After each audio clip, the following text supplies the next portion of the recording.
महात्मा गांधी की कर्मभूमि सेवाग्राम वर्धा में 9-10 वर्षों तक स्वदेशी का अभियान चलाने वाले राजीव भाई देश के युवाओं को देश कर्म के लिए प्रेरित करने वाले आजादी की लड़ाई में स्वदेशी आंदोलन के बाद आज के समय में स्वदेशी आंदोलन को खड़ा करने वाले राजीव भाई को शत शत नमन।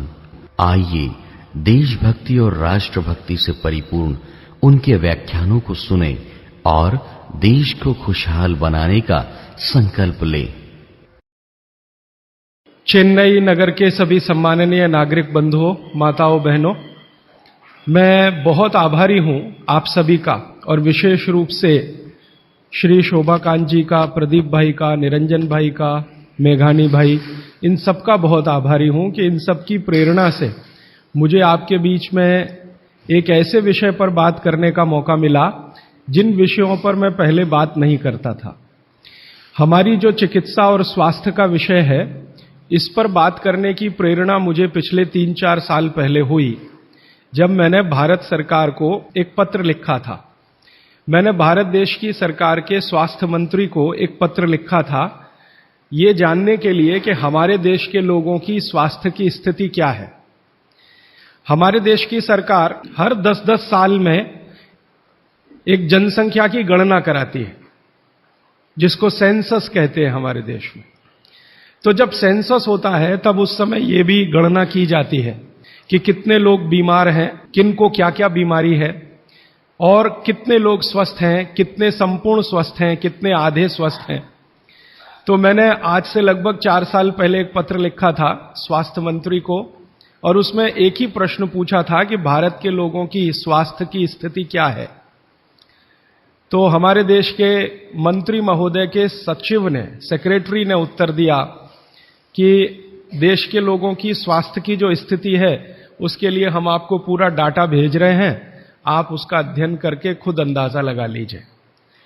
तो सरकार ने जो मुझको डाटा भेजा वो 1-2 पन्ने का नहीं था, वो काफी 600-700 पन्ने का मोटा सा एक पुलिंदा था। उसमें जो सेंसस की रिपोर्ट थी वो पूरी उन्होंने लिखी थी। वो पढ़कर मुझे बहुत परेशानी हो गई। परेशानी क्या हो गई कि उसमें उन्होंने बताया कि लगभग 112 करोड़ लोग इस देश में रहते हैं और 112 करोड़ लोगों में स्वस्थ लोगों की संख्या गिनती की 25 से 30 करोड़ है। बस 25 से 30 करोड़ लोग ऐसे हैं इस देश में जिनको स्वस्थ कहा जा सकता है, जिनको किसी तरह का कोई रोग नहीं है, शारीरिक रूप से भी और मानसिक रूप से भी। बाकी जितने भी लोग हैं सभी को कुछ न कुछ तकलीफें हैं। जैसे भारत सरकार के विशेषज्ञों ने यह कहा कि 5 करोड़ लोग इस देश में हैं जिनको डायबिटीज है, मधुमेह है, खराब बीमारी है। दुनिया के ज्यादातर डॉक्टर कहते हैं कि ये जल्दी ठीक नहीं होने वाली बीमारी है और ये 5 करोड़ लोगों को हो गई है। और विशेषज्ञ ये कहते हैं उस रिपोर्ट में कि अगर यही गति और रफ्तार से डायबिटीज बढ़ती गई तो अगले 2014 तक लगभग 10 से 12 करोड़ लोगों को ये होगी। फिर उस रिपोर्ट में उन्होंने कहा है कि 12 से 13 करोड़ लोग ऐसे हैं जिनको लंग्स इन्फेक्शन की भिन्न भिन्न बीमारियां हैं, जैसे दमा है, अस्थमा है, सांस फूलती है, ब्रोंकियल अस्थमा है, ट्यूबरकुलोसिस है। ऐसे 12-13 करोड़ लोग हैं। फिर वो विशेषज्ञों की रिपोर्ट कहती है कि भारत में लगभग 15-16 करोड़ लोग हैं जिनको घुटनों का दर्द, कमर का दर्द, कंधे का दर्द, हड्डियों का दर्द, जिसको आप संधिवात कहते हैं सरल भाषा में, ये हड्डियों के, जोड़ों के दर्द की बीमारियां हैं। फिर उसी रिपोर्ट में बताया गया है कि 9 से 10 करोड़ लोग हैं जिनको पेट का कुछ न कुछ तकलीफ है, जिनको पित्त की बीमारियों के द्वारा हम लोग अक्सर परिभाषित करते हैं। गैस बनना, एसिडिटी होना, अल्सर होना, पेप्टिक अल्सर होना, हाइपर एसिडिटी होना, वगैरह वगैरह। और ये सब मैं पढ़ता गया और एक जगह लिखा हुआ था रिपोर्ट में, बहुत परेशान करने वाली बात, कि 20 से 22 करोड़ लोग हैं जिनको आंखों की कुछ न कुछ बीमारी है। या तो कम दिखता है या बिल्कुल नहीं दिखता, रात में नहीं दिखता, दिन में दिखता है तो रंग का अंतर पता नहीं चलता। हम लोग अंग्रेजी में उनको नाइट ब्लाइंडनेस या कलर ब्लाइंडनेस या ग्लूकोमा जैसी बीमारियों से परिभाषित करते हैं। और ये पढ़ते पढ़ते मैं परेशान होता गया। अंत में रिपोर्ट के आखिरी हिस्से में सरकार की तरफ से ये बताया गया था कि ये सब बीमारियां तो हैं और सरकार इनके लिए क्या क्या प्रयास कर रही है। हर साल केंद्र सरकार का बजट है इन बीमारियों को ठीक करने के लिए, वो करीब 96,000 करोड़ रुपए का है, परोक्ष और प्रत्यक्ष दोनों मिलाकर, डायरेक्ट और इनडायरेक्ट। फिर राज्य सरकारों के अलग अलग बजट हैं। उन्होंने बताया कि जैसे तमिलनाडु की राज्य सरकार का बजट 35,000 करोड़ का है, आंध्र प्रदेश की सरकार का बजट 28,000 करोड़ का है। ऐसे अलग अलग राज्यों की सरकारों का बजट है। केंद्र सरकार का बजट और राज्य सरकार का बजट दोनों मिलाकर औसत मैंने निकाला तो लगभग 1.25 लाख करोड़ रुपए का खर्चा है सरकार की तरफ से। फिर ये पूरी रिपोर्ट पढ़ने के बाद और एक हिस्सा है रिपोर्ट का कि भारत की सरकार कहती है कि विभिन्न बीमारियों का इलाज करने के लिए इस देश में जो डॉक्टरों की संख्या है, जो रजिस्टर्ड हैं, वो 23 लाख हैं। MBBS, MD, MS, BAMS माने आयुर्वेद के और प्लस BHMS होम्योपैथी के, तीनों विधाओं के, होम्योपैथी, आयुर्वेद और एलोपैथी तीनों मिलाकर सरकार कहती है कि 23 लाख डॉक्टर हैं जो रजिस्टर्ड हैं। अब 23 लाख डॉक्टर और लगभग 70 से 75 करोड़ मरीज या बल्कि 80 करोड़ मरीज, तो मैंने हिसाब निकाला कि एक डॉक्टर कितने लोगों का इलाज कर सकता है। अगर ईमानदारी से कोई डॉक्टर सवेरे से शाम तक, सवेरे 7 बजे से शाम 7 बजे तक क्लिनिक में काम करे तो ज्यादा से ज्यादा 50 लोगों को वो देख सकता है। अब 23 लाख डॉक्टर हैं और 50 का उसमें गुणा कर दो तो बीमारों की संख्या और जिनका इलाज हो पा रहा है उनकी संख्या में जमीन आसमान का अंतर है। फिर मैंने एक दूसरा पत्र लिखा और मैंने स्वास्थ्य मंत्री को यह कहा कि ये डॉक्टरों की संख्या तो पर्याप्त नहीं है बीमारों का इलाज करने के लिए। क्या सरकार की ऐसी कोई योजना है कि डॉक्टरों की संख्या बढ़ाई जाए? तो मंत्री के यहां से पत्र आ गया कि भारत की सरकार और राज्य की सरकारों ने अब तक जितने डॉक्टर्स बनाए हैं इनको बनाने में करीब 10 लाख करोड़ से ज्यादा का खर्च हो चुका है। अगर ये संख्या हम दुगनी करें तो 20 लाख करोड़ रुपए हमें चाहिए। सरकार के पास इतना धन उपलब्ध नहीं है, इसलिए ये व्यवस्था कैसे आगे बढ़ेगी मालूम नहीं।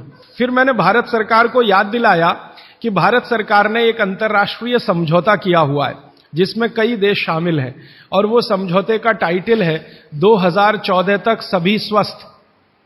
भारत में सन 2014 तक सभी को स्वस्थ हो जाना है, ये सरकार का समझौता है। तो 2014 तक कैसे होने वाला है? मुझे नहीं लगता कि कोई होने की संभावना है और सरकार स्वीकार करती है कि जिस गति से सरकार काम कर रही है, अगर सभी हिंदुस्तानियों को स्वास्थ्य दिया जाए, चिकित्सा दी जाए तो कम से कम 350 साल लगेंगे। ये कैलकुलेशन मैंने कैसे निकाला? हर साल जितने डॉक्टर इस देश में पढ़कर निकल रहे हैं एलोपैथी, होम्योपैथी और आयुर्वेद के, और उसमें देश का जो ग्रोथ रेट है 10% वो जोड़कर हर साल उनकी संख्या बढ़ती जाए तो 350 साल में सभी को चिकित्सा और स्वास्थ्य मिल जाएगा। अब पता नहीं 350 साल में कितने जीवित बचेंगे और कितने यहां से चले जाएंगे। अब मेरी एक जो दुख की बात है मन की वो ये कि 350 साल में जनसंख्या अगर जो बढ़ रही है उसको जोड़ दिया इसमें तो किसी को भी स्वास्थ्य कभी भी उपलब्ध नहीं हो सकेगा। जब ये जानकारी मुझे आई तो मैं बहुत परेशान हुआ और मैंने सोचा कि ये तो बड़ी गंभीर स्थिति है। फिलहाल पिछले कुछ वर्षों से मैं स्वामी रामदेव जी के साथ जुड़ा हूं। उनसे जब मैंने इन सब विषयों पर चर्चा की तो वो भी कहते हैं कि बात तो बहुत गंभीर है, सबको स्वास्थ्य मिलना सरकार के बूते का और सरकार के दम पर और चिकित्सा जो चल रही है इस देश में उसके दम पर तो संभव नहीं है, कोई और रास्ता ढूंढना पड़ेगा। अब दूसरा रास्ता ढूंढने के लिए मैंने भारत देश के कई बड़े चिकित्सकों से बात करना शुरू किया, ऐसे वैद्यों से बात करना शुरू किया जो आयुर्वेद के बड़े पंडित माने जाते हैं इस देश में।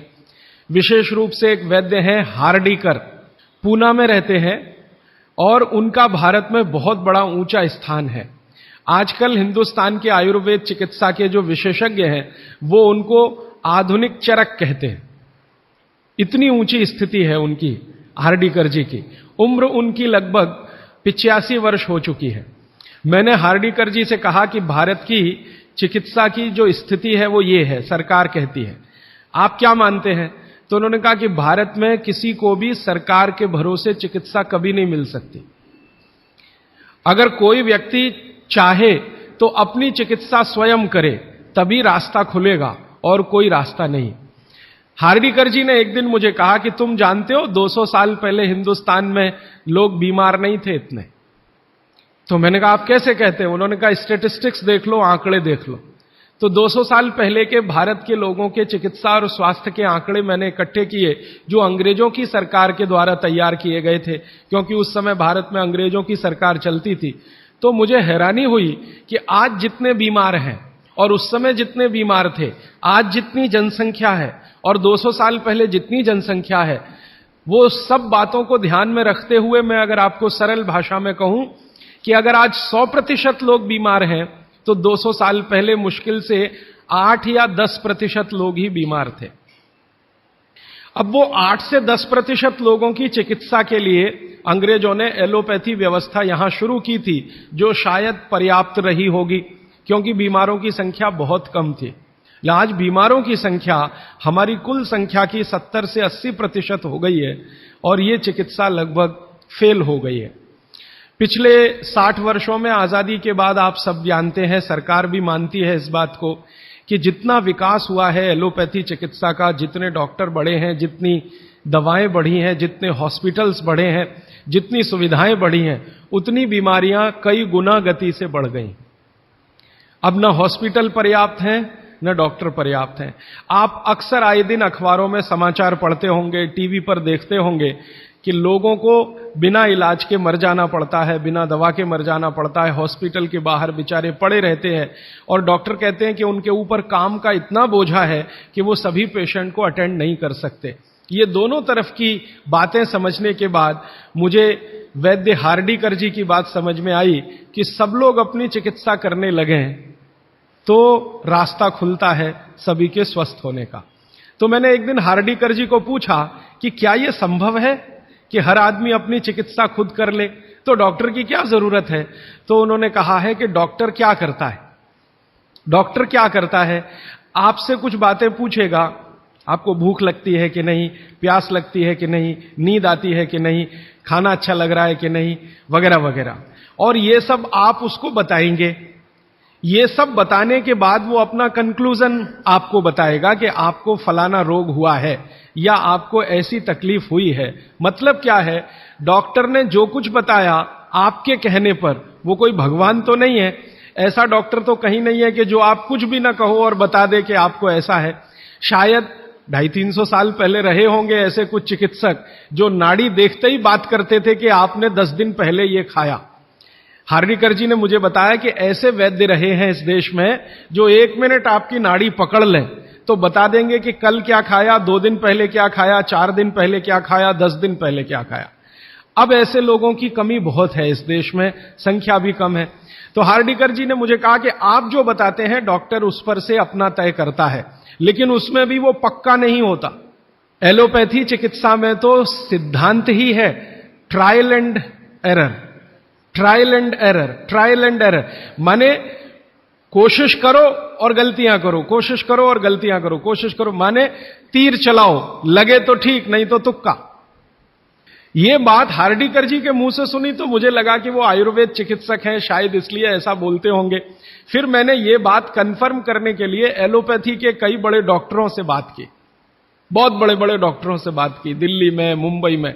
वो कहते हैं कि देखो बात तो सही है, लेकिन हम इसको जाहिर में नहीं कह सकते, माने आप जैसे लोगों के सामने नहीं कह सकते कि हम सब ट्रायल एंड एरर पे काम करते हैं, हम सब तीर चलाते हैं, लग जाए तो ठीक है, नहीं तो तुक्का है। माने आपका जो इलाज किया जाता है वो एक कुछ एजम्पशंस के आधार पर है, कंफर्म कुछ भी नहीं है उसमें। काम कर गया तो ठीक है, नहीं तो आप तो मर ही जाएंगे। डॉक्टर कहेगा मैंने तो बहुत कोशिश की, अब मैं क्या कर सकता हूं, और आप चुपचाप अपने पेशेंट की डेड बॉडी लेके वहां से चले आएंगे। मैं आपको एक बहुत गंभीर बात कहना चाहता हूं। हिंदुस्तान के एलोपैथी चिकित्सा के शीर्षस्थ डॉक्टर जो इस देश में हैं, उनकी एक संस्था है। वो संस्था की एक कॉन्फ्रेंस में मैं चला गया था गलती से, एक डॉक्टर मुझे पकड़ के ले गया था, मेरा जाने का तो कोई अधिकार नहीं था, लेकिन डॉक्टर ले गया था। वो कहता था कि तुम सुनना बस बैठ के, हम बात क्या करते हैं, कुछ बोलना नहीं, कुछ कहना नहीं, रिएक्ट नहीं करना, बस सुनना, हम देखो क्या बातें करते हैं। तो उस कॉन्फ्रेंस में 3 दिन में बैठा रहा दिल्ली में। जो बातें होती हैं वो आपको सुना दी जाए तो आप किसी भी एलोपैथी चिकित्सक के पास नहीं जाएंगे। वो बिल्कुल इस तरह से बातें करते हैं जैसे कोई कसाई बकरे को काटने से पहले बात करता है। ऐसी स्थिति इस देश में आ गई है। फिर 3 दिन सुनने के बाद मैं परेशान हो गया, तो मैंने वो डॉक्टर से कहा मैं जाना चाहता हूं। उसने कहा अब तुम समझ गए हम लोग क्या हैं। तो मैंने कहा ये आपने मुझे समझाया क्यों? तो उन्होंने कहा तुम एक काम कर सकते हो जो हम नहीं कर सकते, कि ये बातें दूसरों को समझा दो। ऐसी स्थिति है। उसमें जो सबसे गंभीर बात हुई थी वो मैं आपको एक वाक्य में कहना चाहता हूं। वो ये कहते थे सभी डॉक्टर एक दूसरे से सहमत होते हुए कि 250 वर्षों में एलोपैथी चिकित्सा ने एक ही काम किया है, दर्द से लड़ने का, बस, इसके अलावा कुछ नहीं। 250 वर्षों में एलोपैथी चिकित्सा ने एक ही रिसर्च किया है, एक ही काम किया है, एक ही शोध किया है, वो दर्द से लड़ने का, इसके आगे कुछ नहीं है। और ये बात मैं बहुत घंटों घंटों सोचता रहा, तब जाकर मुझे मन में प्रेरणा हुई कि मुझे तो भारत के लोगों को कुछ और बताने की जरूरत है। तब मैंने हार्डीकर जी को पूछा कि अब मेरे समझ में आया, आप बताइए क्या करना चाहिए। तो उनका देखो, आयुर्वेद एक ऐसी चिकित्सा पद्धति है जिसमें महान महान लोगों ने, चरक ऋषि, सुश्रुत ऋषि, बागवट ऋषि, निघंटु ऋषि, पाराशर ऋषि, ये सब महान महान लोगों ने एक बात कॉमन कही है, और वो ये कही है कि जो व्यक्ति मरीज होता है वो सबसे अच्छा डॉक्टर हो सकता है। इसको आप गंभीरता से मनन करते रहिए। ये बात चरक ने भी कही है, सुश्रुत ने भी कही है, बागभट्ट ने कही है, निघंटु ने कही है, पाराशर ने कही है कि जो रोगी होता है वो सबसे अच्छा डॉक्टर हो सकता है, क्योंकि उसको अपने दुख और तकलीफ का जितनी गहराई से महसूस हो सकता है वो किसी भी डॉक्टर को नहीं होता। जो अपने दुख तकलीफ को गहराई से महसूस कर सकता है वो चिकित्सा भी कर सकता है, बस उसको कुछ ज्ञान की जरूरत है। और कुछ ज्ञान, ज्यादा नहीं, थोड़ा सा ज्ञान अगर उसके जीवन में है तो वो कहते हैं कि वो हर तरह की बीमारी से लड़ सकता है और दूसरों को मदद कर सकता है। उनके इस वाक्य से मुझे बहुत प्रेरणा हुई कि जो रोगी है वो सबसे अच्छा चिकित्सक हो सकता है। और आयुर्वेद के जितने बड़े पंडित हैं वो भी मानते हैं इस बात को। वो ये कहते हैं कि आयुर्वेद का 85% हिस्सा, ये बात मैं आप सबको बहुत विनम्रता पूर्वक लेकिन गंभीरता से कह रहा हूं, इसको आप कभी भूलिएगा मत। आपके जीवन के स्वास्थ्य और चिकित्सा का 85% हिस्सा इतना सरल और आसान है कि आप स्वयं उसे कर सकते हैं। मात्र 15% हिस्सा ऐसा है जिसमें आपको किसी विशेषज्ञ की मदद की जरूरत पड़ सकती है। मात्र 15%। अगर परसेंटेज में बात किया जाए तो आप जानते हैं 33% पर आदमी पास हो जाता है, और उसके ऊपर सेकंड डिवीजन, थर्ड डिवीजन, और 60 पे तो फर्स्ट डिवीजन होती है, 75% पे तो डिस्टिंक्शन आ जाती है। मैं 85% की बात कर रहा हूं। 85%, 85% चिकित्सा और स्वास्थ्य का हिस्सा ऐसा है जो आप स्वयं अपने जीवन में कर सकते हैं बिना किसी विशेषज्ञ की मदद के। बस 15% हिस्सा है जिसमें किसी विशेषज्ञ की जरूरत है। और आपको मैं एक आगे की बात कहता हूं कि ये जो 15% हिस्सा है आपकी जिंदगी का जिसमें आपको विशेषज्ञ की जरूरत पड़ती है, ये हिस्से में सबसे कम बीमारियां हैं। सबसे कम बीमारियां, माने जहां आपको विशेषज्ञ की आवश्यकता पड़े आपके जीवन में, वो बीमारियों की संख्या सबसे कम है। और जहां विशेषज्ञ की जरूरत नहीं है आपको अपने जीवन में, वो बीमारियां सबसे ज्यादा है। इसका माने कि हम 85% तो डॉक्टर हो ही सकते हैं। कंक्लूजन इस बात का यह है। अब आप अगर 85% से और बेहतर डॉक्टर होना चाहते हैं तो बागवट ऋषि कहते हैं कि अपने शरीर को थोड़ा जान लीजिए बस, और वो दूसरी महत्व की बात कहते हैं कि अपने भोजन को पहचान लीजिए, शरीर को जान लीजिए, भोजन को पहचान लीजिए, तो वो कहते हैं आप 100% डॉक्टर हो सकते हैं। शरीर को जान लीजिए मतलब थोड़ा फिजियोलॉजी, थोड़ा एनाटॉमी, आज की भाषा में मैं कहूं थोड़ा शरीर विज्ञान आपको मालूम हो, और ये बहुत आसान है आजकल, कोई मुश्किल काम नहीं है। भारत सरकार ने विभिन्न तरह की छोटी छोटी पुस्तकें छपा रखी हैं जो बच्चों को पढ़ाई जाती हैं। एनसीईआरटी के सिलेबस में अब तो ये आ गया है, वो किताबें बाजार में उपलब्ध हैं, आप खरीद लाइए और आपको थोड़ा फिजियोलॉजी तो समझ में आ ही जाएगा, थोड़ा बहुत एनाटॉमी समझ में आ जाएगा, शरीर के क्या क्या अंग हैं, अंगों के क्या क्या उपांग हैं, हृदय है तो कहाँ है, लीवर है तो कहाँ है, किडनी है तो कहाँ है, लीवर का किडनी से क्या संबंध है, किडनी का हृदय से क्या संबंध है, आपस के उनके इंटर रिलेशनशिप है। अब तो एक चार्ट आता है कैलेंडर जैसा, मेरी आपको विनती है कि खरीद के एक टांग लीजिए अपने घर में, आपको भी मदद करेगा, आपके बच्चों को भी मदद करेगा। तो ये हिस्सा बहुत आसान है, मुश्किल नहीं है। बस इसमें जो मुश्किल हिस्सा है वो ये कि शरीर के अंगों के और उपांगों के जो नाम हैं वो जो भाषा में दिए गए हैं वो आपको थोड़ा कम समझती है, तो आप आयुर्वेद वाला ले लीजिए, वो आसानी से समझ में आएगा, उनके आपस के संबंध वगैरह वगैरह। मैं इस विषय पर ज्यादा नहीं जाना चाहता क्योंकि ये उपलब्ध है आपके सामने, और इसमें ज्यादा बात करूंगा तो समय खर्च होगा। आपको सिर्फ संकेत कर रहा हूं कि आज आप चाहें तो आज, नहीं तो एक दो दिन में कुछ ऐसी पुस्तकें फिजियोलॉजी एनाटॉमी की खरीद लें, नहीं तो एक कैलेंडर चार्ट आता है वो ले लें, 2-3 कैलेंडर के चार्ट आते हैं वो ले लें। अभी सरकार ने एक 12 कैलेंडर का चार्ट निकाला है, बहुत ही सरल भाषा में है, बहुत आसान है, उसको घर में टांग कर पलटते रहें, देखते रहें, ज्यादा से ज्यादा 8-10 दिन आप देखेंगे, आपको समझ में आ जाएगा लीवर क्या है, हृदय क्या है, किडनी क्या है, आपस के इनके फंक्शंस क्या है। ये बात भागवत जी कहते हैं कि थोड़ा शरीर को जान लो और भोजन को पहचान लो। अब उसमें आगे उन्होंने एक सूत्र लिखा है संस्कृत में कि शरीर को जानना अगर है तो ठीक है, इसको जरा और समझिएगा, शरीर को जानना है तो ठीक है, लेकिन भोजन को पहचानना सबसे ज्यादा जरूरी। माने उनका कहना यह है कि शरीर को जान लें तो ठीक है, नहीं जाने तो भी भोजन को तो पहचान लें। और भागवत जी ने पूरी विनम्रता से, पूरी गंभीरता से एक बात लिखी है कि जिसने भोजन को पहचान लिया उसको जिंदगी में कभी भी किसी चिकित्सक की जरूरत तो नहीं पड़ेगी। अब भोजन को पहचान लिया माने रसोई घर को पहचान लिया, सीधी सी बात है। और भागवत जी कहते हैं कि जीवन की सबसे बड़ी खोज अगर कोई है तो वो रसोई घर है, और वो कहते हैं कि सबसे बड़ा विज्ञान अगर कोई है तो ये रसोई घर का विज्ञान है, जिसको भोजन विज्ञान कहें या पाक शास्त्र कला कहें, जो भी बात आप कहना चाहें। वो ये कहते हैं कि इससे बड़ी खोज पूरी दुनिया में हुई नहीं और अगले हजारों साल होगी नहीं। इतनी गहरी बात वो कहकर चले गए यहां से। वो कहते हैं कि पिछले हजारों साल में हुई नहीं भोजन से ज्यादा रिसर्च, और अगले हजारों साल में होगी नहीं।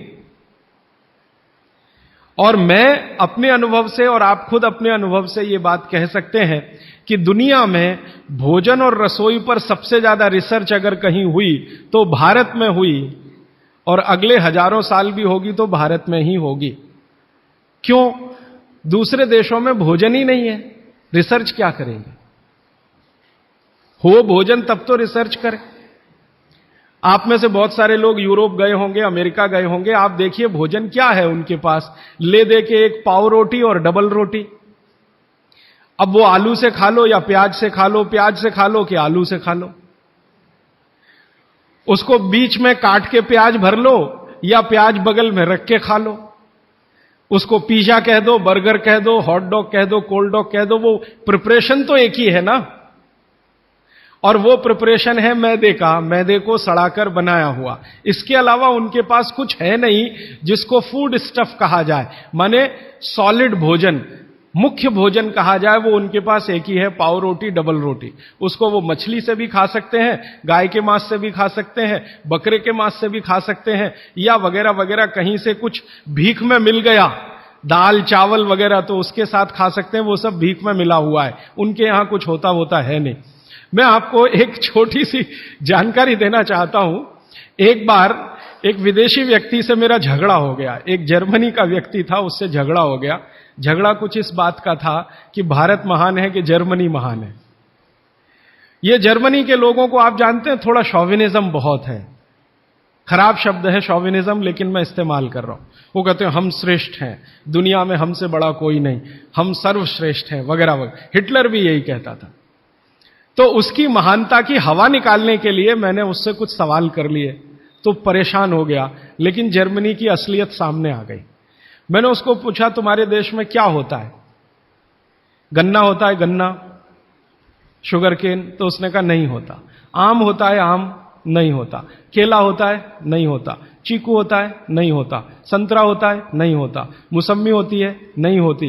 वो बहुत परेशान हो गया, तो कहने लगा, देखिए मिस्टर राजीव दीक्षित, कोई भी मीठी चीज मेरे देश में नहीं होती। अब बात आगे करिए।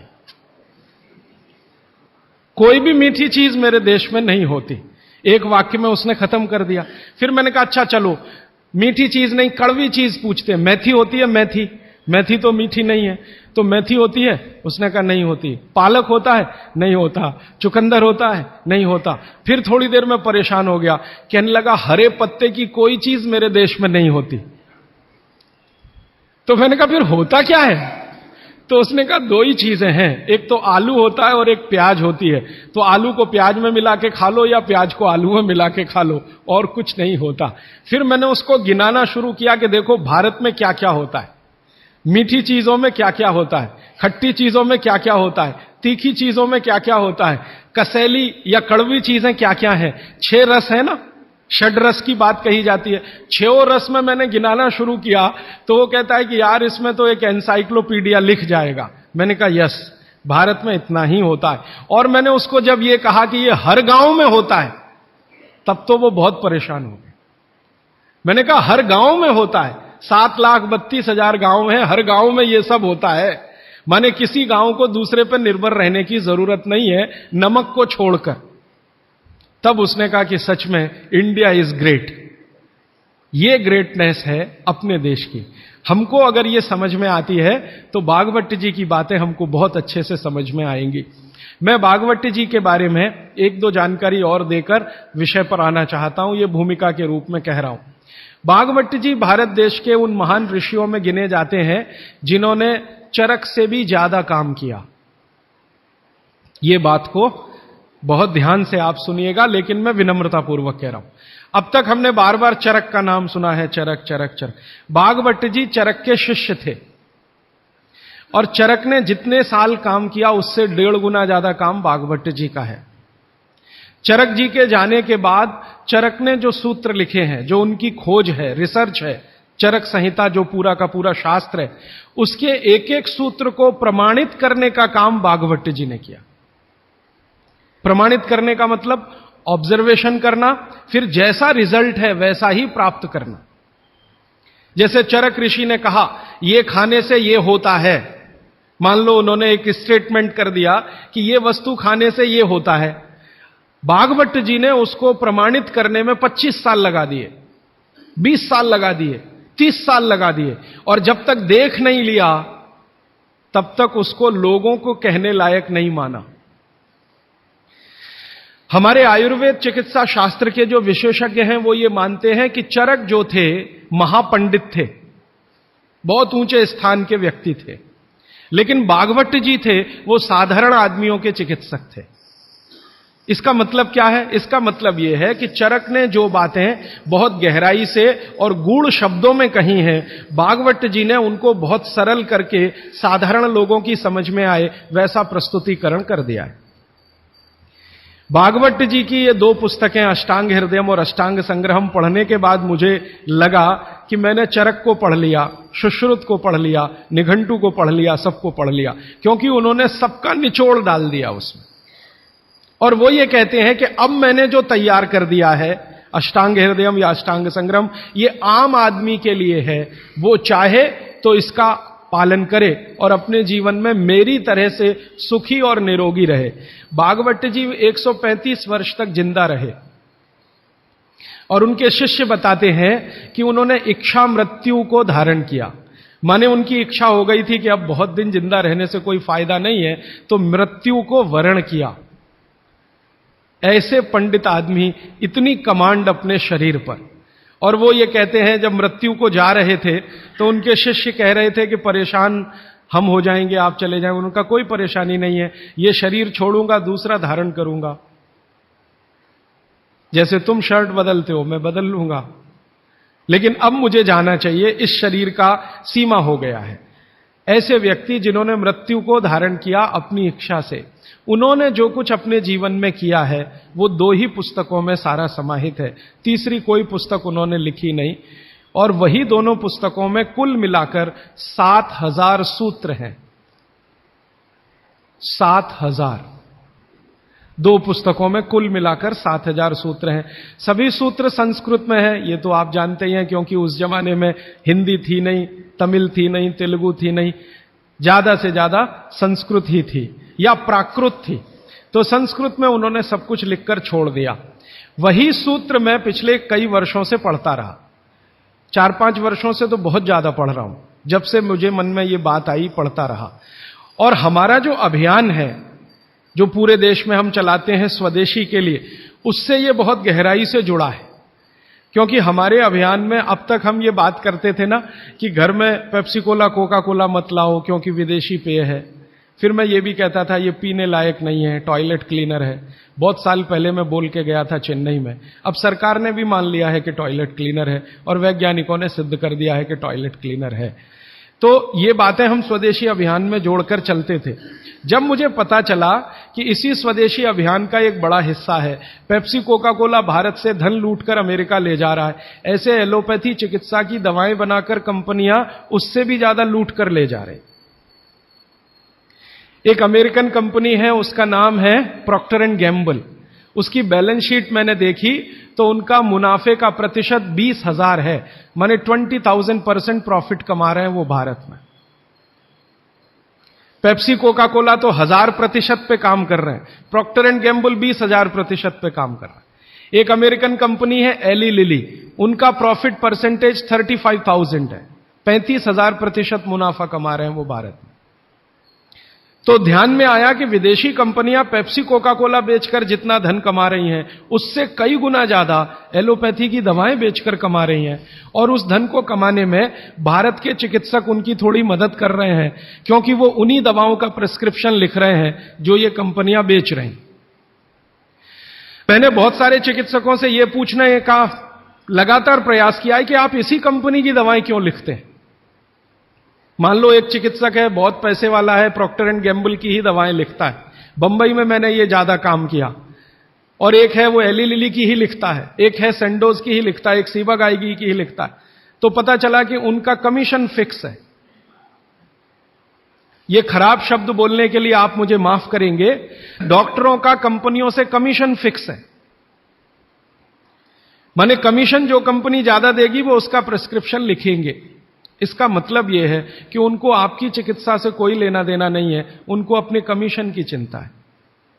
और वो कमीशन खाकर ऐसी दवाएं भी लिखेंगे आपको जो जरूरत नहीं है, गैर जरूरी हैं। अक्सर आपने देखा है कि एक साथ कोई डॉक्टर का प्रिस्क्रिप्शन है, 18-20 गोलियां लिखी हुई हैं, 4 सुबह 4 दोपहर 4 शाम 4 रात गोलियां ऐसे खिलाते हैं जैसे सब्जियां खाएं हम। और वो तो कहते हैं कि सब्जी वब्जी खाओ ही मत, गोलियां ही खाते रहो। हाँ, विटामिन बी के लिए भी गोली खा लो, विटामिन सी के लिए भी गोली खा लो, विटामिन ए के लिए भी गोली खा लो, और गोली से भी ज्यादा इंजेक्शन लगवा लो। और अब तो उन्होंने पता नहीं क्या क्या सब बना दिया। माने जो प्रकृति हमें दे रही है उसके चक्कर में न फंस के ये गोलियों के चक्कर में फंसो, ताकि कंपनी का माल बिके, ताकि उनका भी कमीशन बढ़े। ये पूरे देश में चल रहा है, कहीं ज्यादा कहीं कम। मैं आपको विनम्रतापूर्वक ये कहने आया कि जिस चिकित्सक को भगवान मानकर आप उसके पास जाते हैं, पैसे भी देते हैं, फीस भी देते हैं, लेकिन वो दवा आपको देता है कमीशन के आधार पर कि ज्यादा कमीशन है तो ये दवा लिखनी है, नहीं तो नहीं लिखनी। और भारत की सरकार बिल्कुल भी फेल हो चुकी है इस कमीशन खोरी को रोकने में। और मेडिकल काउंसिल ऑफ इंडिया के पास ऐसा कोई कार्यक्रम नहीं है कि डॉक्टरों की कमीशन खोरी पर वो कंट्रोल कर सके। जो शपथ लेकर डॉक्टर निकल रहे हैं उसके ठीक उल्टे काम वो अपने जीवन में कर रहे हैं। एक शपथ उनको दिलाई जाती है, वो शपथ लेकर निकलते हैं, उसमें बड़ी बड़ी बातें हैं, लेकिन जीवन ठीक उसका उल्टा है। तो ये सब बातों को ध्यान में रखकर मुझे ऐसा लगा कि भागवत जी की बात जो वो कहते हैं कि 85% जो जीवन की चिकित्सा है वो हर व्यक्ति स्वयं कर सकता है, 15% के हिस्से में विशेषज्ञ की जरूरत है। तो मुझे लगा कि जो 85% है वो तो जानो, और वो जानने के लिए 5-6 साल जो काम किया मैंने, उसमें से कुछ सूत्र मैंने निकाले। भागवत जी के 7000 सूत्र हैं, सभी सूत्रों पे बात करूं तो कम से कम तो महीना सवा महीना लगता है, वो भी रोज 3 घंटे बात करूं तो मैंने कहा और सोचा कि इतना समय किसी के पास भी नहीं है और शायद मेरे पास भी नहीं है, तो इनमें से कुछ सूत्र हैं जो बहुत जरूरी लगते हैं, वो निकालो। तो भारत में जैसे मैंने हार्डीकर जी का नाम लिया, उनकी मैंने मदद ली इसमें, और हार्डीकर जी के बराबर के कई ऐसे वैद्य हैं, उनकी मदद मैंने ली, और मैंने कहा कि आप मुझे बताओ ये सूत्र ये सूत्र ये सूत्र ये सूत्र बहुत ही जरूरी है, बिना इसके आदमी का जीवन ही नहीं चलेगा, ये पहले मुझे बता दो। तो उन्होंने बताना शुरू किया, तो वो 7000 से घट के 3000 तक आए। फिर मैंने कहा ये 3000 में मुझे बताओ, तो 3000 से 1000 पर आए, फिर 500 पर आए, फिर 500 से 50 पर आ गए। और वो 50 के बाद भी उन्होंने कहा अगर तुम ये 50 भी नहीं बता सकते तो ये 15 तो जरूर बता दो। तो मैं तो आपको 50 तो कम से कम बताने ही वाला हूं, क्योंकि अगले 5-6 दिन मेरे पास समय है, लेकिन उन 50 में जो 15 हैं वो सबसे महत्वपूर्ण हैं। भागवत जी खुद मानते हैं, और उनके नीचे के जितने भी विशेषज्ञ हुए हैं पिछले हजारों सालों में, वो भी मानते हैं कि ये सबसे महत्वपूर्ण सूत्र है। उसमें से पहला सूत्र मैं बात शुरू करता हूं। आपके पास अगर कागज पेन हो तो जरूर निकाल लीजिए, नोटबुक है तो बहुत अच्छा होगा, डायरी है तो बहुत ही अच्छा होगा, क्योंकि पता नहीं दोबारा कब कौन व्यक्ति इस विषय पर आपसे बात करने आएगा। और अगर नहीं है कागज पेन कॉपी तो भी चिंता मत करिए, क्योंकि मैंने पिछले कुछ वर्षों में काम करते करते ये सूत्रों को किताब में भी लिख डाला है। मैंने किताब बना दी है, भागवत संहिता जो है, माने भागवत जी की अष्टांग हृदयम और अष्टांग संग्रम, इनके सूत्रों को कलेक्ट करके सेलेक्ट करके 3 भाग में एक पुस्तक बनाई है, पार्ट 1, पार्ट 2, पार्ट 3, अष्टांग हृदयम, भाग 1, भाग 2, भाग 3। मूल लेखक भागवत जी हैं, मैंने सिर्फ सिलेक्शन किया है, और सिलेक्शन के साथ आज के हिसाब से उसको थोड़ा विश्लेषित किया है। जैसे मैं एक उदाहरण दूं तो आपको मेरी बात समझ में आए।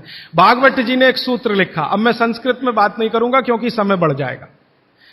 एक सूत्र उन्होंने लिखा कि भोजन को बनाते समय, इसको माताएं बहनें सब बहुत ध्यान से सुने, पुरुष भी सुने तो अच्छा है। भोजन को बनाते समय पवन का स्पर्श और सूर्य का प्रकाश अगर नहीं मिला, किसको? भोजन को। जिस भोजन को आप बना रहे हैं या पका रहे हैं, उसको पकाते समय पवन का स्पर्श और सूर्य का प्रकाश नहीं मिला, वो भोजन कभी नहीं करना। क्यों? तो वो आगे लिखते हैं, ये भोजन नहीं विष है। और फिर आगे लिखते हैं कि दुनिया में 2 तरह के विष हैं। एक ऐसे विष होते हैं जो तत्काल असर करते हैं, और एक ऐसे विष होते हैं जो धीरे धीरे असर करते हैं। तत्काल असर वाले विष आप जानते हैं, जीभ पर 1 ड्रॉप डालो मर जाओ, ऐसे बहुत विष हैं। और धीरे धीरे असर करने वाले विष माने 2 साल में, 5 साल में, 10 साल में, 15 साल में, 20 साल में असर करेंगे और आपको मरने की स्थिति में पहुंचा देंगे। तो सूत्र उनका इतना है कि जिस भोजन को बनाते समय पवन का स्पर्श और सूर्य का प्रकाश ना मिले, वो भोजन को कदापि ना करें, क्योंकि वो विष है। अब ये तो सूत्र है, पहले संस्कृत है, मैंने वो हटा दिया, संस्कृत नहीं कहा, सीधे हिंदी में कहा। अब इस हिंदी का विश्लेषण करें, हम कहना क्या चाहते हैं वो, और आज के हिसाब से विश्लेषण करें, सन 2007 के हिसाब से विश्लेषण करें। अब तक मैंने जो बोला वो भागवत जी का हिस्सा था, अब जो वो बोल रहा हूं वो मेरा हिस्सा है। भागवत जी कह रहे हैं कि प्रेशर कुकर का भोजन ना करें, क्योंकि प्रेशर कुकर एक ऐसी तकनीक है जिसमें भोजन बनाते समय ना तो सूर्य का प्रकाश जा सकता है, ना पवन का स्पर्श उसको मिलेगा। प्रेशर कुकर से जो भी है वो हवा बाहर तो आ सकती है, बाहर की हवा अंदर जाने की उसमें कोई डिवाइस नहीं है, कोई रास्ता नहीं। सूर्य का प्रकाश उसमें अंदर जाए ऐसी कोई टेक्नोलॉजी उसमें डेवलप नहीं हुई है। तो भागवत जी ने 3500 साल पहले कहा, शायद उनको ये अंतर चेतना में आ गया होगा कि ये कभी ना कभी आदमी प्रेशर कुकर बना ही लेगा। ये मैंने मजाक में कहा, लेकिन आज के हिसाब से आपको समझ में आए इसके लिए। तो वो ये कहते हैं कि प्रेशर कुकर का भोजन ना करें। माने हमारे घर में एक प्रेशर कुकर है जिस पर भागवत जी का सिद्धांत लागू नहीं होता। माने सिद्धांत ऐसे लागू नहीं होता कि हम उसका खाना खाएं, ना खाएं, वो विष है।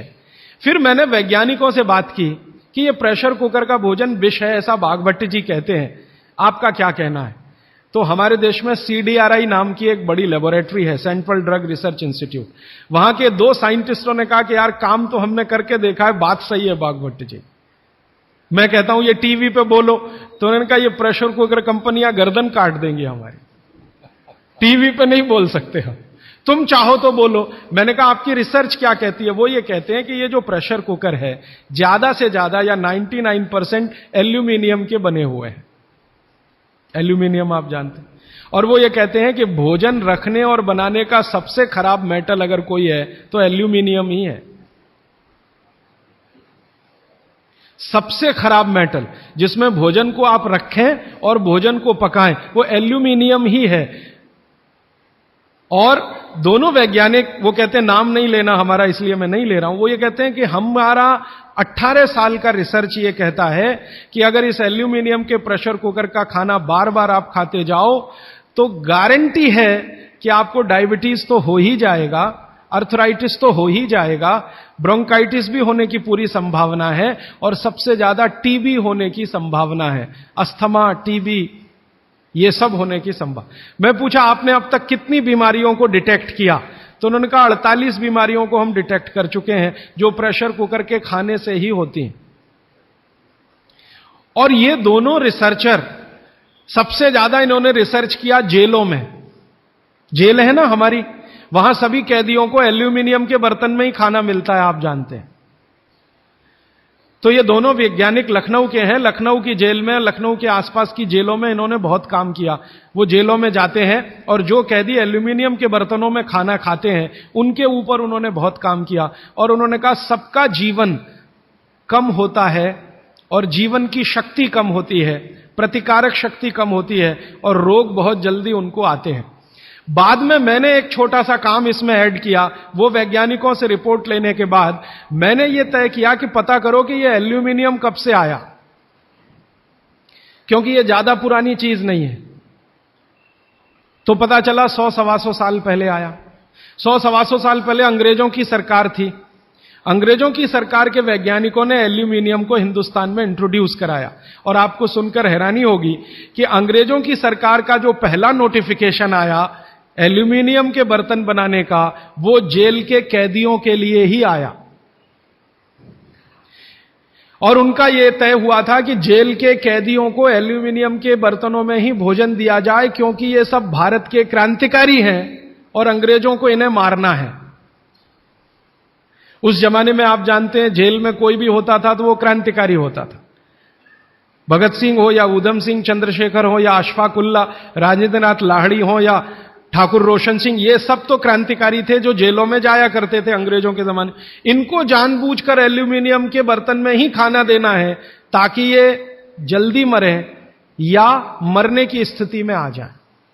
तो समझबूझकर अंग्रेजों की सरकार ने एल्यूमिनियम के बर्तन इस देश में इंट्रोड्यूस किए।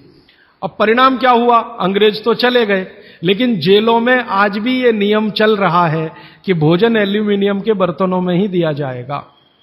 अंग्रेज चले गए फिर भी ये काम चल रहा है। और अब मुश्किल ये हो गई है कि वो जेलों से हमारे घर में आ गया और हमारे घरों से ज्यादा गरीबों के घर में आ गया। ज्यादा गरीब लोगों के भोजन तो सारे एल्यूमिनियम के बर्तनों में ही बन रहे हैं और वो बेचारे बिना जाने बूझे ट्यूबरकुलोसिस और अस्थमा जैसी बीमारियों के शिकार हो रहे हैं।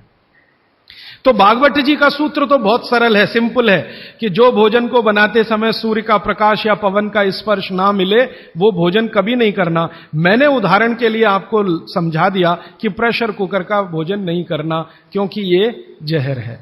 एक और चीज है अपने घर में, रेफ्रिजरेटर। रेफ्रिजरेटर भी एक ऐसी वस्तु है, एक ऐसी डिवाइस है, एक ऐसी टेक्नोलॉजी है जिसमें सूर्य का प्रकाश नहीं जा सकता, पवन का स्पर्श भी नहीं हो सकता। और एक तीसरी चीज है अपने घर में, माइक्रोवेव ओवन। इसमें भी सूर्य का प्रकाश नहीं जा सकता, पवन का स्पर्श नहीं हो सकता। मतलब सीधा सा यह है कि आधुनिक तकनीकी से बनी हुई चीजें जो हमारे घरों में आई हैं पिछले 15-20 वर्षों में, भागवत जी के अनुसार इनमें रखा हुआ पकाया हुआ भोजन विष है, तो ना करें। नहीं तो क्या होगा? आप कहेंगे जी हम तो करेंगे, हम तो छोड़ नहीं सकते प्रेशर कुकर को, हम तो छोड़ नहीं सकते रेफ्रिजरेटर को, हम तो छोड़ नहीं सकते माइक्रोवेव ओवन को, क्योंकि इसमें भोजन से समय बचता है। मेरा बहुत सारी माताओं और बहनों से तर्क हुआ है, वो ये कहते हैं कुकर में खाना बनाने से समय बचता है। तो मैं उनसे पूछता हूं ठीक है समय बचता है, तो बचे हुए समय का क्या करती हैं?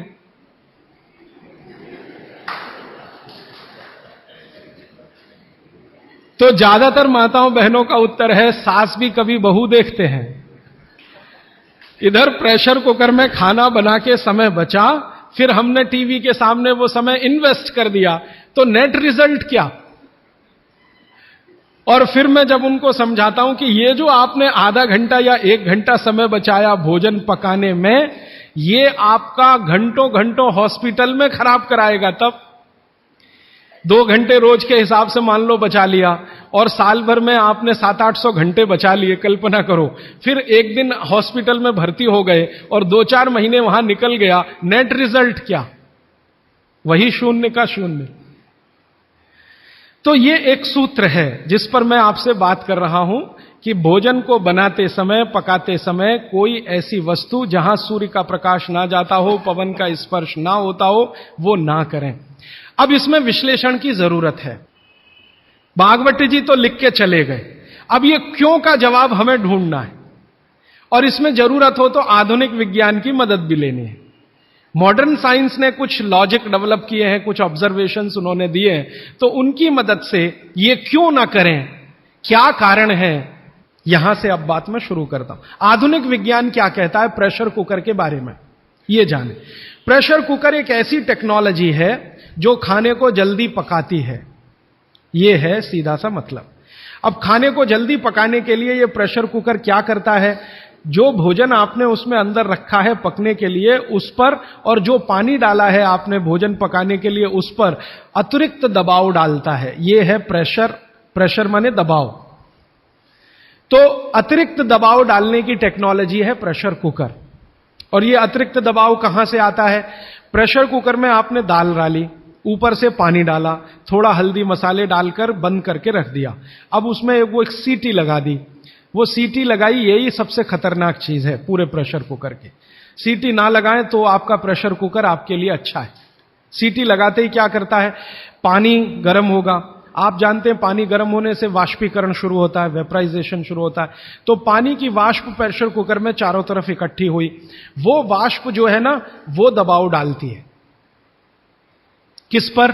दाल पर, चावल पर, सब्जी पर। यह दबाव डाल के होता क्या है, दाल, एक कल्पना करिए अरहर की दाल, थोड़ी देर के लिए कल्पना, अरहर की दाल के छोटे छोटे टुकड़े, एक दाल को तोड़कर 2 टुकड़े, जिसको द्विदल कहते हैं। जैन समाज के लोग तुरंत समझ में आ जाएंगे। द्विदल, चने की दाल, अरहर की दाल, ये सब द्विदल है। इसको तोड़कर आपने दाल बनाई है। अब ये दाल पानी में पड़ी है, नीचे से गर्म और ऊपर से भाप का दबाव, तो ये दाल जो है ना फट जाती है। फटना समझते हैं? वो दरकना शुरू हो जाता है। उसके अंदर के जो मॉलिक्यूल हैं, दाल के अंदर जो अणु हैं, वो अणु एक दूसरे को जो जकड़कर बैठे हुए हैं, ये पानी का प्रेशर उन अणुओं को तोड़ता है और दाल दरकना शुरू होती है। वो दाल दरक जाती है और पानी इतना गर्म होता है तो उबल जाती है, पकती नहीं है, उबलती है। पकना और उबलने में अंतर है। तो उबल जाती है और दरक जाती है, आप खोलते हैं 5 मिनट बाद आपको लगता है दाल पक गई है। पक नहीं गई है, वो थोड़ी सॉफ्ट हो गई है, नरम हो गई है, क्योंकि नीचे से गर्मी पड़ी, ऊपर से प्रेशर पड़ा वाष्प का, वो पकी नहीं है, उबल गई है और उसका सॉफ्टनेस बढ़ गई है। तो आपने खा लिया तो आपने कहा पकी हुई दाल खा ली। माफ करिए, दाल पकी हुई नहीं है। फिर आप बोलेंगे जी पकी हुई दाल और इस दाल में क्या अंतर है? पकी हुई दाल का आयुर्वेद में एक सिद्धांत है। आयुर्वेद में वैसे सभी सिद्धांत हैं, उसमें से एक मैं आपसे बता रहा हूं। आयुर्वेद चिकित्सा यह कहती है कि जिस वस्तु को खेत में पकने में जितना ज्यादा समय लगता है, जिस वस्तु को पकने में खेत में जितना ज्यादा समय लगता है, भोजन रूप में पकने में भी उसको ज्यादा समय लगता है। अब अरहर की दाल की बात करें, आप में से थोड़ा भी गांव से जुड़ा हुआ कोई व्यक्ति होगा तो आप जानते हैं अरहर की दाल को खेत में पकने में कम से कम 7 से 8 महीने लगता है। कम से कम 7 से 8 महीना लगता है। क्यों? अरहर की दाल में जो कुछ भी है, जिसको आप न्यूट्रिएंट के रूप में जानते हैं, माइक्रो न्यूट्रिएंट के रूप में जानते हैं, सूक्ष्म पोषक तत्व के रूप में जानते हैं, वो मिट्टी से दाल तक आने में सबसे ज्यादा समय लगता है। ये जो मिट्टी है ना खेत की, ये माइक्रो न्यूट्रिएंट्स का खजाना है। खेत की मिट्टी में कैल्शियम है, खेत की मिट्टी में आयरन है, खेत की मिट्टी में सिलिकॉन है, कोबाल्ट है, जिप्टन है, जोरोन है, ये सब माइक्रो न्यूट्रिएंट्स खेत की मिट्टी में है। ये पौधे की जड़ में आते हैं, जड़ से तने में आते हैं, तने से फल में आते हैं। इस पूरी क्रिया में बहुत समय लगता है, तो इसलिए दाल को पकने में समय लगता है। तो आयुर्वेद यह कहता है कि जिस दाल को खेत में पकने में ज्यादा समय लगा, उसको घर में भी पकने में ज्यादा समय लगना चाहिए। क्यों? ये जो माइक्रो न्यूट्रिएंट्स धीरे धीरे एब्जॉर्ब हुए हैं दाल में, खींच कर आए हैं दाल में, इनको डिसॉल्व होने में भी धीरे धीरे ही समय लगेगा। आप दाल क्यों खाना चाहते हैं? आप दाल खाना चाहते हैं प्रोटीन के लिए।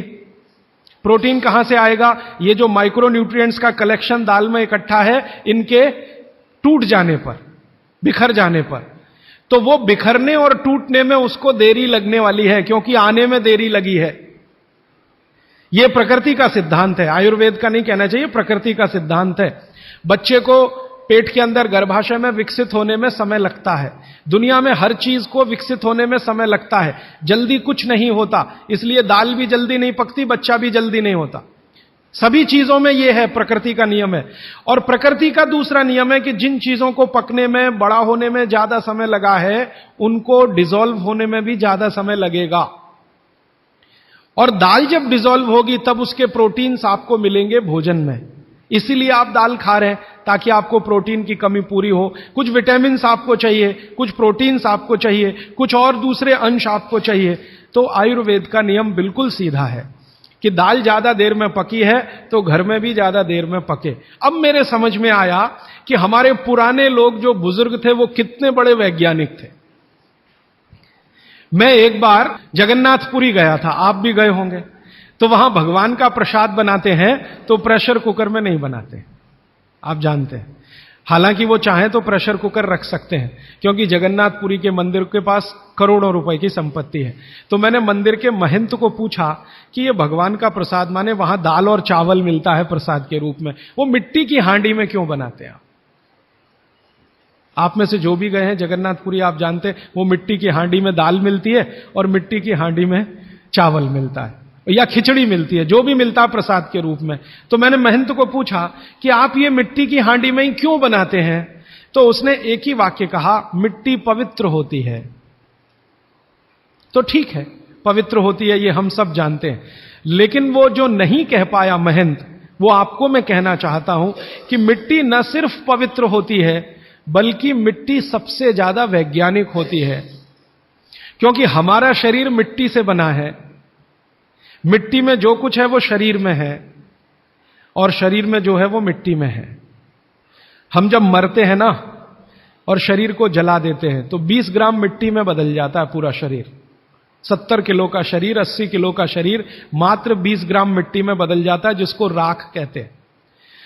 और इस राख का मैंने विश्लेषण करवाया एक लेबोरेटरी में, तो उसमें कैल्शियम निकलता है, फास्फोरस निकलता है, आयरन निकलता है, जिंक निकलता है, सल्फर निकलता है, 18 माइक्रो न्यूट्रिएंट्स निकलते हैं मरे हुए आदमी की राख में। ये सब वही माइक्रो न्यूट्रिएंट्स हैं जो मिट्टी में है। इन्हीं 18 माइक्रो न्यूट्रिएंट से मिट्टी बनी है, यही 18 माइक्रो न्यूट्रिएंट शरीर में है जो मिट्टी में बदल जाता है। तो महंत का कहना कि मिट्टी पवित्र है, वो बहुत वैज्ञानिक स्टेटमेंट है। बस इतना ही है कि वो उसको एक्सप्लेन नहीं कर सकता। एक्सप्लेन क्यों नहीं कर सकता? आधुनिक विज्ञान उसने नहीं पढ़ा या उसको मालूम नहीं है, लेकिन आधुनिक विज्ञान का रिजल्ट मालूम है, पवित्रता। रिजल्ट उसे मालूम है, विश्लेषण नहीं मालूम। वो हमारे जैसे मूर्खों को मालूम है। मैं अपने को उस महंत की तुलना में मूर्ख मानता हूं। क्यों? क्योंकि मुझे ये विश्लेषण करने में 3 महीने लग गए, वो बात 3 मिनट में समझा दिया कि मिट्टी पवित्र है। तो ये मिट्टी की जो पवित्रता है, उसकी जो माइक्रो न्यूट्रिएंट्स की कैपेसिटी या कैपेबिलिटी है, उसमें से आई है। तो मिट्टी में दाल आई है, दाल आपने पकाई है, तो वो महंत कहता है कि मिट्टी पवित्र है, इसलिए हम मिट्टी के बर्तन में ही दाल पकाते हैं। भगवान को पवित्र चीज ही देते हैं, अपवित्र चीज भगवान को नहीं दे सकते। अच्छा, मैं वो दाल ले आया और भुवनेश्वर लेके गया, पुरी से भुवनेश्वर।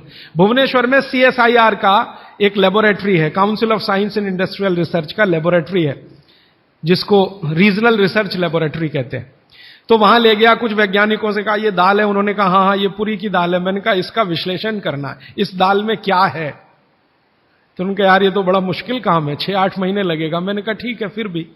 तो उन्होंने कहा हमारे पास पूरे इंस्ट्रूमेंट नहीं है, हमारे पास जो जो चाहिए वो नहीं है, आप दिल्ली ले जाओ तो बेहतर है। तो मैंने कहा दिल्ली ले गया तो खराब तो नहीं होगी? उन्होंने कहा नहीं होगी, क्योंकि ये मिट्टी में बनी है। तो पहली बार मुझे समझ में आया मिट्टी में बनी है तो खराब नहीं होगी। तो मैं ले गया दिल्ली तक, सच में ले गया। और भुवनेश्वर से दिल्ली पहुंचने में आप जानते हैं करीब करीब 36 घंटे से ज्यादा लगता है। दिल्ली में दिया, कुछ वैज्ञानिकों ने उस पर काम किया और उनका जो रिजल्ट है, जो रिसर्च है, जो रिपोर्ट है, वो ये है कि इस दाल में एक भी माइक्रो न्यूट्रिएंट कम नहीं हुआ पकाने के बाद भी। इस दाल में एक भी माइक्रो न्यूट्रिएंट कम नहीं हुआ पकाने के बाद भी। फिर मैंने उन्हीं वैज्ञानिकों को कहा कि भैया प्रेशर कुकर की दाल का भी जरा देख लो। तो उन्होंने कहा ठीक है वो भी देख लेते हैं। तो प्रेशर कुकर की दाल को जब उन्होंने रिसर्च करके देखा तो उन्होंने कहा इसमें माइक्रो न्यूट्रिएंट्स बहुत ही कम हैं। मैं पूछा परसेंटेज वाइज बता दो, तो उन्होंने कहा अगर अरहर की दाल को मिट्टी की हांडी में पकाओ और 100% माइक्रो न्यूट्रिएंट्स हैं तो कुकर में पकाने में 13% ही बचते हैं, 87% नष्ट हो गए। मैं पूछा कैसे नष्ट हुए, तो उन्होंने कहा ये जो प्रेशर पड़ा है ऊपर से और इसने दाल को पकने नहीं दिया, तोड़ दिया, मॉलिक्यूल्स टूट गए हैं, तो दाल तो बिखर गई है, पकी नहीं है, बिखर गई है, सॉफ्ट हो गई है। तो खाने में हमको ऐसा लग रहा है कि ये पका हुआ खा रहे हैं, लेकिन वास्तव में वो नहीं है। पके हुए से मतलब यह होता है कि जो माइक्रो न्यूट्रिएंट्स आपको कच्चे रूप में शरीर को उपयोग नहीं आते, उनको आप उपयोगी बना लें, इसको पका हुआ कहते हैं आयुर्वेद में। जो सूक्ष्म पोषक तत्व कच्ची अरहर की दाल खाने में शरीर को उपयोगी नहीं आएंगे, वो उपयोगी आने लायक बनाएं, उसको पका हुआ कहा जाता है या कहेंगे। तो उन्होंने कहा कि यह मिट्टी की हांडी की दाल बहुत बहुत क्वालिटी में ऊंची है, बशर्ते कि आपके प्रेशर कुकर की। और दूसरी बात तो आप सभी जानते हैं, वो मुझे सिर्फ रिपीट करनी है कि मिट्टी की हांडी की बनाई हुई दाल को खा लीजिए तो जो उसका स्वाद है वो जिंदगी भर नहीं भूलेंगे आप। इसका मतलब क्या है? भारत में चिकित्सा का और शास्त्र पाक कला का ऐसा विज्ञान विकसित हुआ है जहां क्वालिटी भी मेंटेन रहेगी और स्वाद भी मेंटेन रहेगा। तो मिट्टी की हांडी में बनाई हुई दाल को खाएं तो स्वाद बहुत अच्छा है और शरीर की पोषकता उसकी इतनी जबरदस्त है कि दाल का सही खाने का मतलब उसमें है। तब मैंने गांव-गांव घूमता रहता हूं तो पूछना शुरू किया, तो बोलते हैं लोग कि ज्यादा नहीं 30-40 साल पहले सब घर में मिट्टी की हांडी की दाल थी। मेरी दादी को पूछा तो दादी कहती है कि हम तो जिंदगी भर मिट्टी की दाल ही खाते रहे। तब मेरे समझ में आया कि मेरी दादी को डायबिटीज क्यों नहीं हुआ। तब मुझे समझ में आया उसको घुटने का दर्द क्यों नहीं हुआ। तब मुझे समझ में आया उसके 3200 दांत मरने के दिन तक सुरक्षित थे, क्योंकि हमने उसका अंतिम संस्कार किया। अगले दिन जब राखी लेने गए तो सारे दांत उसके 32 के 32 निकले। तब मेरे समझ में आया कि 94 साल की उम्र तक मरते समय चश्मा क्यों नहीं लगा उसकी आंखों पे, और जीवन के आखिरी दिन तक अपने कपड़े खुद अपने हाथ से धोते हुए मरी थी। यह कारण है कि शरीर को आवश्यक माइक्रोन्यूट्रिएंट्स की पूर्ति अगर नियमित रूप से होती रहे तो आपका शरीर ज्यादा दिनों तक बिना किसी दूसरे की मदद के काम करता है। तो माइक्रोन्यूट्रिएंट्स पूरा सप्लाई मिला। दाल में जो खाई थी उसने मिट्टी की हांडी में पका पका के, और न सिर्फ दाल पकाती थी वो मिट्टी की हांडी में, बल्कि दूध भी मिट्टी की हांडी में पकाती थी, घी भी मिट्टी की हांडी से ही निकालती थी, दही का मट्ठा भी मिट्टी की हांडी में ही बनता था। अब मेरे समझ में आया कि हजारों साल से मिट्टी के बर्तन क्यों इस देश में आए, हम भी एल्यूमिनियम बना सकते थे। देखिए, बात मैं आपसे कहने जा रहा हूं वो ये कि हिंदुस्तान भी 2000 साल पहले, 5000 साल पहले एल्यूमिनियम बना सकता था, क्योंकि एल्यूमिनियम का रॉ मटेरियल इस देश में भरपूर मात्रा में है। बॉक्साइट, हिंदुस्तान में बॉक्साइट के खजाने भरे पड़े हैं।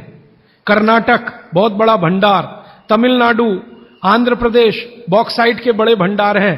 हम भी बना सकते थे, अगर बॉक्साइट है तो एल्यूमिनियम बनाना कोई मुश्किल काम नहीं है, लेकिन हमने नहीं बनाया क्योंकि उसकी जरूरत नहीं थी। हमको जरूरत थी मिट्टी की हांडी की, इसलिए हमने मिट्टी की हांडी बनाई और उसी पर सारे रिसर्च और एक्सपेरिमेंट किए। इसलिए कुम्हारों की एक पूरी की पूरी जमात इस देश में खड़ी की गई कि तुमको भैया मिट्टी के ही बर्तन बनाने हैं। माने तुमसे बड़ा वैज्ञानिक कौन? अब ये कुम्हार जो इतने बड़े वैज्ञानिक हैं इस देश के, जो मिट्टी के बर्तन बनाकर हजारों साल से दे रहे हैं हमारे स्वास्थ्य की रक्षा करने के लिए, हमने उनको नीची जाति बना दिया। हम कैसे मूर्ख लोग! वो नीचे कहां है जरा बताइए। अगर प्रेशर कुकर की कंपनी जो बना रही है प्रेशर कुकर वो ऊंचा आदमी है, तो ये कुम्हार नीचा कैसे हो गया? ये ऊंचा नीचा हमने डाल दिया इस देश में, इसी ने देश का सत्यानाश कर दिया। ये ऊंचा नीचा कुछ तो अंग्रेजों ने डाला, कुछ अंग्रेजों के पहले जो मुसलमान थे उन्होंने डाला, और कुछ अंग्रेज और मुसलमानों के जाने के बाद हम काले अंग्रेजों ने इसको ऐसा पक्का बना दिया कि कुम्हार इस देश में बैकवर्ड क्लास है। जो सबसे बड़ा वैज्ञानिक काम कर रहा है मिट्टी के बर्तन बना बनाकर आपके माइक्रो न्यूट्रिएंट्स को, आपके सूक्ष्म पोषक तत्वों को कम नहीं होने देने के लिए मिट्टी का सिलेक्शन करता है वो। आपको मालूम है हर एक मिट्टी से बर्तन नहीं बनते।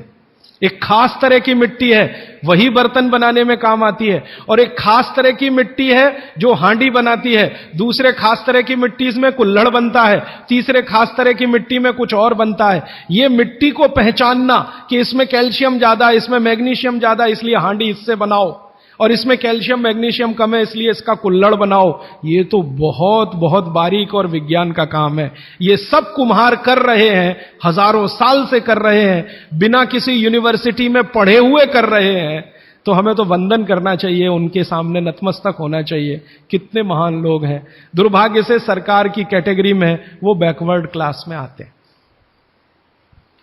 तो ये जो मिट्टी के बर्तन की बात हुई, वो मिट्टी के बर्तन की बात इसलिए कि माइक्रो न्यूट्रिएंट्स का सब कुछ सामान्य रहता है, इसलिए हमारे यहां एल्यूमिनियम के बर्तन या दूसरे मेटल के बर्तन का चलन कम है। भगवान के लिए तो बनाते नहीं, धातुओं के बर्तन में खाना नहीं बनता, सभी मंदिरों में भोजन और प्रसाद ज्यादातर मिट्टी के। तो आप भी कर लीजिए ये काम, प्रेशर कुकर निकालिए, मिट्टी की हांडी ले आइए। तो आप कहेंगे जी दाल देर में पकेगी, सिद्धांत ही वही है दाल का, तो जो देर में खेत में पकी है वो देर में घर में भी पकेगी। तो आप बोलेंगे फिर टाइम मैनेजमेंट कैसे होगा? मैं आपको सरल बता देता हूं। दाल को हांडी में रख के चढ़ा दीजिए, बाकी सब काम करते रहिए, घंटे डेढ़ घंटे में पक जाएगी। उतार लीजिए, फिर खा लीजिए। घंटे डेढ़ घंटे में आपके झाड़ू पोछा, दूसरे बर्तन साफ करना, कपड़े साफ करना, या जो भी काम करना है, पढ़ना लिखना, बच्चों को पढ़ाना, वो करते रहिए, वो दाल पकती रहेगी। ये है भागवत जी का सूत्र कि ऐसा भोजन नहीं करना जो बनाते समय, पकाते समय सूर्य के प्रकाश से वंचित हो और पवन के स्पर्श से वंचित हो। यह तभी संभव है जब आप खुले बर्तन में खाना बनाएं तो पवन भी अंदर आए और सूर्य का प्रकाश की किरणें भी अंदर आए खुले बर्तन में। और वो खुला बर्तन सबसे अच्छा मिट्टी का हांडी। आप कहें जी मिट्टी की हांडी के बाद अगर कोई चीज है तो हमारे यहां एक मेटल बनता है जिसको आप लोग कहते हैं एलॉय है, कांसा। कांसा आपने सुना है, शायद देखा भी हो किसी के घर में। तो दूसरा सबसे अच्छा माना जाता है कांसा, तीसरा सबसे अच्छा माना जाता है पीतल। अब ये कांसे और पीतल में भी हमने काम कर लिया कि अरहर की दाल को कांसे के बर्तन में पकाएं तो उसके सिर्फ 3% माइक्रोन्यूट्रिएंट कम होते हैं, 97% मेंटेन रहते हैं। पीतल के भगोने में पकाएं तो 7% कम होते हैं, 93% बचे रहते हैं। लेकिन प्रेशर कुकर में बनाएं तो सिर्फ 7% बचते हैं, बाकी खत्म होते हैं। अब आप तय कर लीजिए, आपको लाइफ में क्वालिटी चाहिए तो आपको मिट्टी की हांडी की तरफ ही जाना पड़ेगा। क्वालिटी ऑफ लाइफ की अगर बात आप करेंगे, माने जो खा रहे हैं वो पूरे शरीर में पोषकता दे, ये लाइफ की क्वालिटी की बात आप करेंगे तो मिट्टी की हांडी की तरफ ही जाना पड़ेगा। माने भारत की तरफ वापस लौटना पड़ेगा, इंडिया से। अभी हम हैं इंडिया में, जो बनाया अंग्रेजों ने या बना दिया अमरीकियों ने। इस इंडिया से निकल के भारत की यात्रा करनी पड़ेगी। और मैंने पिछले 1-2 वर्षों में ये बातें गांव-गांव में कहना शुरू किया है, तो इसका परिणाम पता है क्या? कि कुम्हारों की इज्जत बढ़ गई है गांव में। गांव वाले समझते हैं कि ये तो कोई बड़ा काम कर रहे हैं हमारे लिए। और मैं मानता हूं कि मेरे व्याख्यान की अगर कोई सार्थकता है तो वो ये कि कुम्हारों की इज्जत इतनी बढ़ जाए कि वो पंडितों के बराबर आ जाएं, क्योंकि वो किसी से नीचे नहीं है, क्योंकि वो किसी से छोटे नहीं है। भले वो मिट्टी के बर्तन बना रहे हैं, बहुत वैज्ञानिक काम वो कर रहे हैं। और मजे की बात कि वो हांडी बना के आपको 20-25 रुपए में ही दे रहे हैं, प्रेशर कुकर तो 250-300 रुपए का है। और सबसे मजे की बात कि ये हांडी जब खत्म होगी, माने इसकी लाइफ पूरी हो जाएगी, तो ये हांडी फिर मिट्टी में मिल जाएगी और फिर वही मिट्टी से हांडी बन जाएगी। दुनिया में ऐसी कोई वस्तु नहीं है। प्रेशर कुकर के बारे में तो नहीं कह सकते आप, बायोडिग्रेडेबल है। तो आप कोशिश करें अपने घर में थोड़ा परिवर्तन करें। अब मैं आखिरी बात जो आज की कह रहा हूं वो ये, मैंने पिछले 2 वर्षों में मैं होम्योपैथी की भी चिकित्सा करता हूं। तो बहुत सारे पेशेंट मुझे फोन करते हैं, राजीव भाई ये। तो मैंने कुछ पेशेंट को खास कर कहा कि देखो भैया, आपको मैं कोई दवा नहीं दूंगा। तो कहने लगे फिर बीमारी कैसे ठीक होगी? मैंने कहा एक ही काम करो, मिट्टी की दाल खाना शुरू करो, मिट्टी की हांडी में रखी हुई दाल खाना शुरू करो। चावल खाना है तो मिट्टी की हांडी का। कहने लगे राजीव भाई कौन करेगा ये सब? मैंने कहा आपकी बीवी करेगी या आप करोगे? अगर जिंदगी चाहिए तो झक मार के आप करोगे, नहीं तो अमेरिका जाओ, कनाडा जाओ, जर्मनी जाओ, लाखों रुपए खर्च करो, फिर भी झक मार के वापस आओ, डॉक्टर कहेगा इलाज नहीं। तो आप देख लो, तो जो गंभीर मरीज है वो आप जानते हैं वो कुछ भी करेंगे जो आप कहें। तो मेरे पास कुछ डायबिटीज के क्रोनिक पेशेंट हैं, बहुत क्रोनिक, जिनका यूनिट, शुगर यूनिट 480 के ऊपर है। ऐसे 100 से ज्यादा पेशेंट, कुछ गुजरात में है, कुछ राजस्थान में और कुछ बंबई में। मैंने उनको कहा ध्यान से मिट्टी का बर्तन ले आओ और शुरू करो। अब बर्तन लाने में तकलीफ हुई तो कुम्हार को ढूंढना पड़ा, तो लेकिन मिल गया। वो 8 से 9 महीना हो गया नियमित रूप से मिट्टी की दाल और मिट्टी का चावल, माने हांडी की दाल और हांडी का चावल, हांडी की खिचड़ी नियमित रूप से खा रहे हैं। और अब तो उन्होंने मिट्टी का तवा भी ले आया अपने घर में रोटी बनाने के लिए। बाजरी की रोटी बहुत अच्छी बनती है इस मिट्टी के तवे पे, तो रोटी भी उसी की खा रहे हैं। 8 महीने के बाद सबका शुगर टेस्ट किया है तो 480 यूनिट वाला अभी 180 यूनिट पे है, बिना किसी मेडिसिन के, बिना किसी इंजेक्शन के, बिना किसी टॉनिक के। और होम्योपैथी की कोई दवा नहीं दी मैंने उनको। कुछ लोगों को ज्यादा परेशान थे, दवा भी दो, उनको प्लेसिबो दे दिया। प्लेसिबो समझते हैं? खाली गोली, दवा नहीं डाली। तो पेशेंट को लग रहा है कि मैं दवा खा रहा हूं, दवा खा के अच्छा हो रहा हूं। मुझे मालूम है कि वो कोई दवा नहीं है, वो प्लेसिबो है, वो अच्छा हो रहा है उस मिट्टी की दाल खा के, मिट्टी का चावल खा के, मिट्टी की खिचड़ी खा के। रिजल्ट ये है। तब मैंने मान लिया कि बाघभट्ट सच में महान आदमी थे। वो एक सूत्र लिख गए कि आप ऐसा भोजन मत करो जिसमें सूर्य का प्रकाश ना जाए, पवन का स्पर्श ना हो। तो वो आपके लिए अमृत तत्व है, भोजन नहीं है, वो अमृत जैसा है।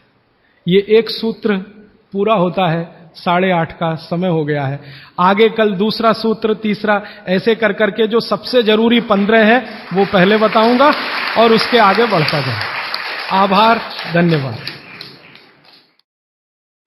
स्वदेशी द्वारा भारत को फिर से सोने की चिड़िया बनाने के लिए भूख, गरीबी और बेरोजगारी को जड़ से खत्म करने के लिए तथा देश के ग्रामीण जनों को स्वावलंबी बनाने के लिए स्वदेशी अपनाने का संकल्प ले।